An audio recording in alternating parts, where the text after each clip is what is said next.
રાજકોટમાં મહિલા ટ્રાફિક પોલીસની દાદાગીરીનો વધુ એક વિડીયો વાયરલ થયો। અવારનવાર મહિલા ટ્રાફિક પોલીસ વિવાદમાં રહે છે।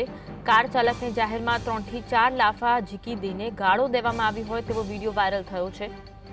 ગત 18 ઓક્ટોબરનો યાજ્ઞિક રોડના વાયરલ વિડીયોમાં કાર પાર્કિંગમાં લોક હોવાને લઈને કાર માલિકે વિડીયો બનાવ્યો હતો, જેથી મહિલા ટ્રાફિક પોલીસ કર્મીએ પિત્તો ગુમાવ્યો અને લાફા ઝીકી દીધા હોવાનું સીસીટીવીમાં જોવા મળ્યું છે।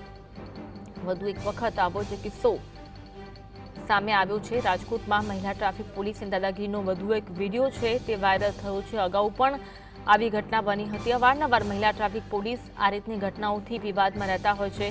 કાર ચાલકની જાહેરમાં 3 થી 4 લાફા ઝીકી દઈને ગાળો ભાંડવામાં આવી હોય તેવો વિડીયો વાયરલ થયો છે। ગત 18 ઓક્ટોબરના રોજ યાજ્ઞિક રોડ પર પણ આવો વિડીયો સામે આવ્યો હતો, જેમાં કાર પાર્કિંગમાં લોક હોવાને લઈ કાર માલિકે વિડીયો બનાવ્યો હતો।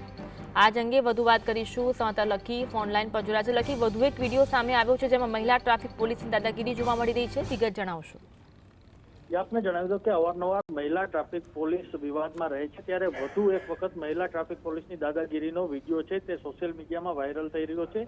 આ વિડીયોમાં ચોક્કસપણે જોઈ શકાય છે કે મહિલા પોલીસ છે તે પોતાની ટોઈંગ વાનમાંથી નીચે ઉતરીને જે વ્યક્તિ છે તેને એક બાદ એક જે લાફા ઝીકી અને ગાળો દેવામાં આવે છે।